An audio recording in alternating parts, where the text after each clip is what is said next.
Perkenalkan, nama saya Rifki Setiawan sebagai moderator dan rekan saya Mayunida Nur Fitri sebagai pemateri. kami dari kelompok 2 minta izin kami untuk presentasi guna memenuhi tugas mata kuliah Akhlak Tasawuf dengan dosen pengampu Bapak Dr. Nur Habibullah SPDI MPDI dengan judul materi hubungan ilmu akhlak dengan ilmu lain. Pertama, marilah kita panjatkan puji syukur kepada Allah Subhanahu wa Ta'ala karena telah memberikan rahmat, kesehatan, dan keselamatan kepada kita semua. Kita mulai materi pada hari ini yang akan disampaikan oleh pemateri Saudari Mayuninda Nur Fitri. Waktu dan tempat kami persilakan. Terima kasih Saudara Rifki atas waktu yang diberikan. Baiklah, di sini saya selaku pemateri ingin menyampaikan materi yang berjudul hubungan ilmu akhlak dengan ilmu lainnya. Langsung saja, pengertian akhlak dan ilmu akhlak. Yang pertama, perkataan akhlak berasal dari bahasa Arab jamak dari khuluqun yang menurut bahasa diartikan budi pekerti, perangai, tingkah laku, tabiat atau adab. Nah, sedangkan ilmu akhlak adalah ilmu yang menentukan batas antara baik dan buruk, antara yang terpuji dan yang tercela, tentang perkataan atau perbuatan manusia lahir dan batin. Selanjutnya, seperti yang kita ketahui bahwa ilmu akhlak merupakan ilmu yang membahas tentang perbuatan manusia, baik itu perbuatan yang baik maupun perbuatan yang buruk.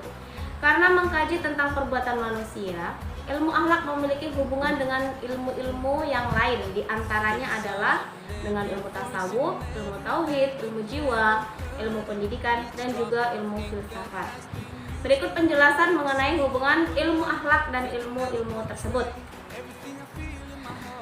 Yang pertama yaitu tasawuf atau sufisme bahasa Arab adalah ilmu untuk mengetahui bagaimana cara menyucikan jiwa, menjernihkan akhlak, membangun zahir dan batin, serta untuk memperoleh kebahagiaan yang abadi. Hubungan ilmu akhlak itu sendiri dengan ilmu tasawuf yaitu ketika kita mempelajari tasawuf ternyata bahwa Al-Quran dan Al-Hadis mementingkan akhlak. Al-Quran dan Hadis menekankan nilai-nilai kejujuran, kesetiakawanan, persaudaraan, rasa kesosialan, keadilan, tolong-menolong, murah hati, pemaaf, sabar, baik sangka, mencintai ilmu, dan berpikir lurus. Nilai-nilai serupa ini harus dimiliki oleh seorang muslim dan dimasukkan ke dalam dirinya dari semasa kecil. Apalagi kan kita selaku mahasiswa dan mahasiswi disertai ada dua sekolah tinggi. Baik, di sini penjelasan mengenai hubungan ilmu akhlak dengan ilmu tauhid. Yang pertama ya, menurut salah seorang akademis intelektual, pemikir, filsuf dan tokoh muslim Indonesia yaitu Profesor Dr. Harun Nasution menyebutkan bahwa ilmu tauhid diartikan sebagai ilmu yang membahas tentang cara-cara mengesahkan Allah sebagai suatu sifat yang terpenting di antara sifat Allah yang lainnya. Pada intinya, ilmu tauhid adalah ilmu yang bertujuan untuk memahami dan meyakini adanya Allah dengan segala sifat dan perbuatannya. Selanjutnya, salah seorang guru besar sejarah dan filsafat pendidikan Islam di Indonesia yaitu Profesor Dr. Haji Budin Nata MA dalam bukunya yang berjudul Akhlak Tasawuf mengatakan bahwa hubungan ilmu akhlak dengan ilmu tasawuf adalah ilmu tauhid yang akan mengarahkan perbuatan manusia menjadi ikhlas, dan keikhlasan ini merupakan salah satu akhlak yang sangat mulia. Ilmu tauhid hadir sebagai pemberi landasan bagi ilmu akhlak, sedangkan ilmu akhlak adalah penjabaran dan pengalaman bagi ilmu tauhid. Tauhid tanpa akhlak yang baik tidak akan ada artinya. Dan sebaliknya, akhlak tanpa tauhid tidak akan menjadi kokoh. Selain itu, ilmu tauhid memberikan arahan terhadap ilmu akhlak, dan akhlak memberi isi terhadap arahan tersebut. Yang kedua yaitu hubungan ilmu akhlak dengan ilmu jiwa. Kalau kita lihat dari segi bidang gerakannya, ilmu jiwa membahas tentang gejala-gejala kejiwaan yang tampak dalam tingkah laku.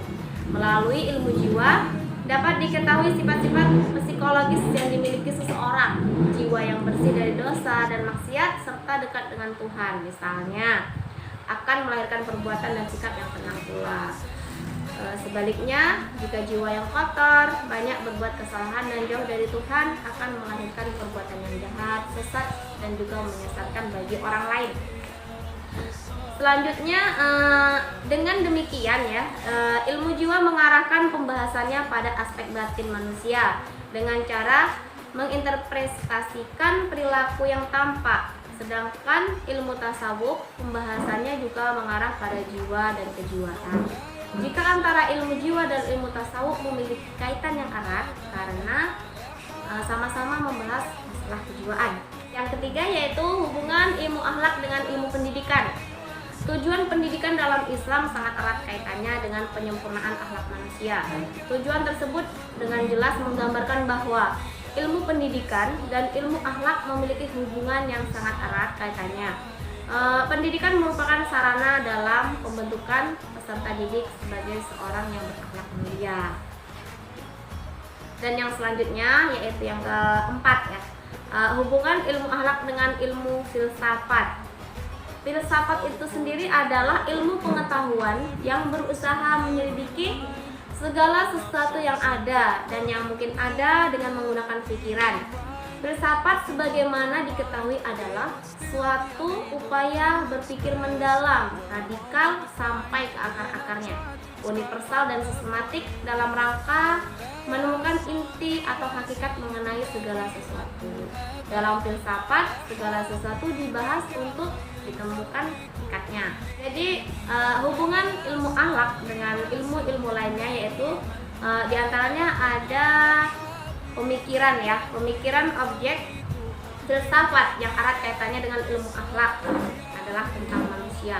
Para filosof muslim seperti Ibnu Sina dan Al-Ghazali memiliki pemikiran tentang manusia sebagaimana terlihat dalam pemikirannya tentang jiwa. Jiwa manusia merupakan satu unit yang tersendiri dan mempunyai wujud terlepas dari badan. Jiwa manusia timbul dan tercipta tiap kali ada badan atau yang sesuai dan dapat menerima jiwa, maksudnya ya, lahir di dunia ini. Jika jiwa manusia telah mencapai kesempurnaan sebelum ia berpisah dengan badan, maka ia selamanya akan berada dalam kesenangan.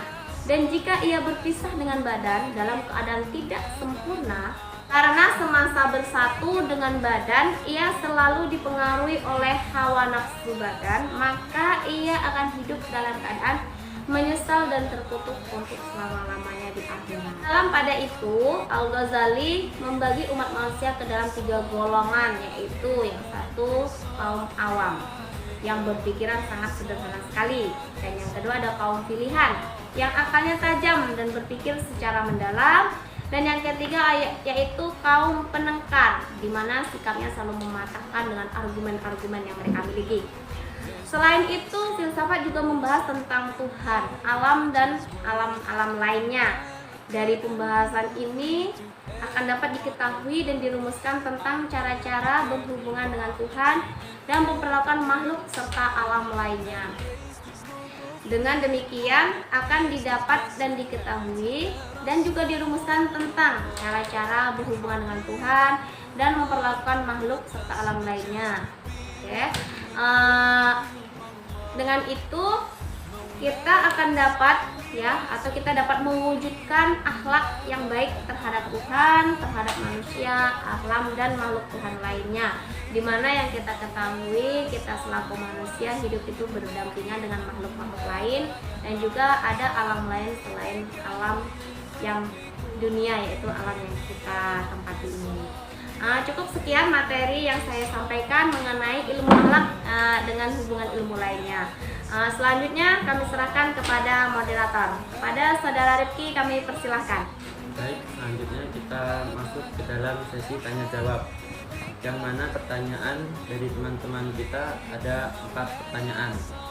Yang pertama, Saudari Ananda Saputri, yaitu bagaimana cara mengaplikasikan ilmu akhlak ke dalam kehidupan sehari-hari. Yang kedua, Sahrul Anwar, apakah hikmah mempelajari ilmu akhlak? Yang ketiga, Saudara Arif, apakah akhlak seseorang sangat berpengaruh terhadap kejiwaannya, dan berikan alasannya. Yang keempat, kepada Saudara Juli, mengapa seseorang harus dikatakan dan harus menempuh yang namanya pendidikan akhlak, dan berikan alasannya. Baik, pertanyaan ini akan dijawab oleh rekan saya, yaitu Saudari Menyuninda Nur Fitri. Padanya kami persilakan. Baiklah, di sini saya akan mencoba menjawab pertanyaan dari teman kita. Yang pertama itu dari Ananda Saputri ya. Yang pertanyaannya, bagaimana cara mengaplikasikan ilmu akhlak dalam kehidupan sehari-hari? Baik, gini, menurut saya gitu ya, salah satu contoh untuk mengaplikasikan atau menerapkan ya ilmu akhlak dalam kehidupan sehari-hari seperti contohnya menghormati orang yang lebih tua, menghargai orang yang lebih muda, bisa juga berkata lemah lembut kepada orang lain atau kepada orang tua, terus memberikan hadiah misalnya kan kepada orang lain supaya orang itu senang atau gimana, otomatis kan itu sudah masuk akhlak yang baik. Bisa juga menjenguk teman yang lagi sakit, atau kalau yang lebih pentingnya lagi kan kalau kebersihan lingkungan itu membuang sampah pada tempatnya, itu sangat bermanfaat dan juga sangat berpengaruh dalam lingkungan kita sehari-hari. Dan yang terakhir, contohnya berlaku adil terhadap setiap orang. Untuk yang pertanyaan kedua ya, Saudara Rifki dari Sahrul Anwar ya, yaitu apa hikmah mempelajari ilmu akhlak?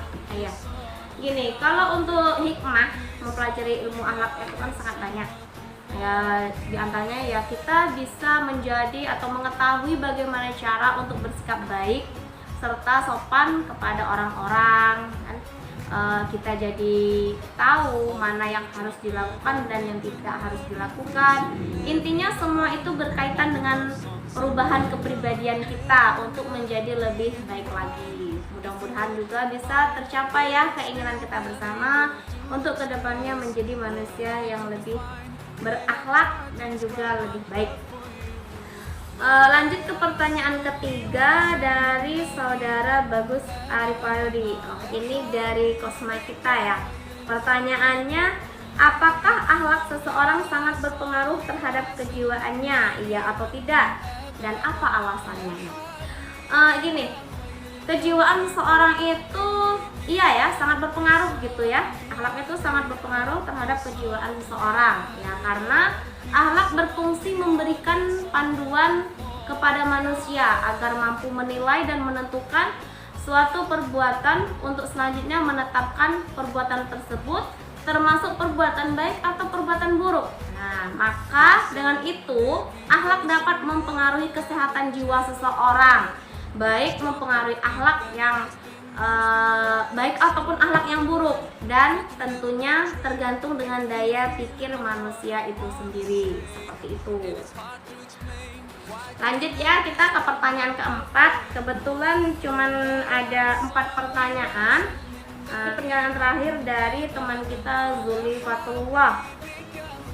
Mengapa seseorang harus ditekankan dan harus menempuh yang namanya pendidikan akhlak? Berikan alasannya. Gini ya, memang kita harus menempuh pendidikan yang akhlak, apalagi kita itu ada seorang muslim itu, karena tujuannya salah satunya pendidikan akhlak harus diarahkan pada terbentuknya manusia yang berakhlak mulia, itu salah satunya ya.